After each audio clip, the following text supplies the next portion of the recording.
in 2024, I think that with E10, which will be catering from kids as young as 6 all the way to people even in their 70s or 80s who could still have this technology applied to multiple different chassis providers and still go out and race and have fun. And that's what I love about, people or companies taking a chance, don't you, Kaz?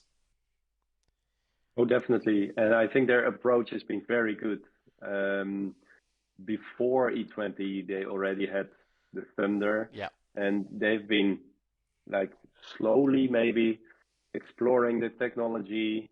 Of course, there might maybe have been some lessons learned, but there's only one way to find out. I mean, you can study and write a theory, or you can build these things, drive them, and not just drive them and be careful. No, really race them and charge them all the time and race them in the heat and race them in the cold. hmm, And that's how you really find out.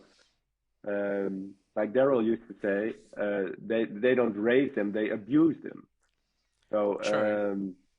yeah, that's the best way to test it and to improve your parts and technology. So I really like that philosophy by BRP Rotax. Like we test it and it's built like a tank. I mean, it doesn't look like anything can go wrong and hardly anything ever goes wrong. Hmm. But that's because of this approach. And I love it that they take the time and all this effort to really iron out everything that could go wrong. And by the time they go to market, this is a proper super product Yeah, that can last for years and years.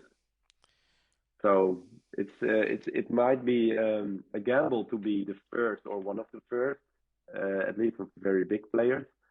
But if you do it in this careful, thoughtful way, um, show that it's not just for fun or something small, but in the future, of course, Rotex still has so many internal combustion engines. But whatever happens, they are ready and they have their factory which builds these battery technologies and whatever route happens for karting, they are ready and they can scale up and bring products to market. And maybe at that time, whenever it will be, other big manufacturers are still learning their first lessons. And hmm, so that's a way to become a pioneer and still have a very reliable product the day you can go on sale.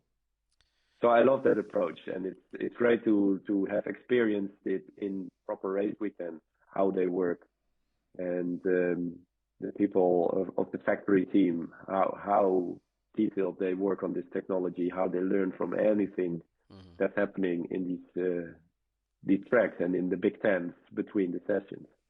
It's top quality. Yeah, I really I was blown away by that experience. Not just the driving, but how professional this is built up and what they learn and how they progress.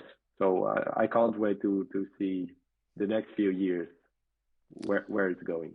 Yeah. Yeah.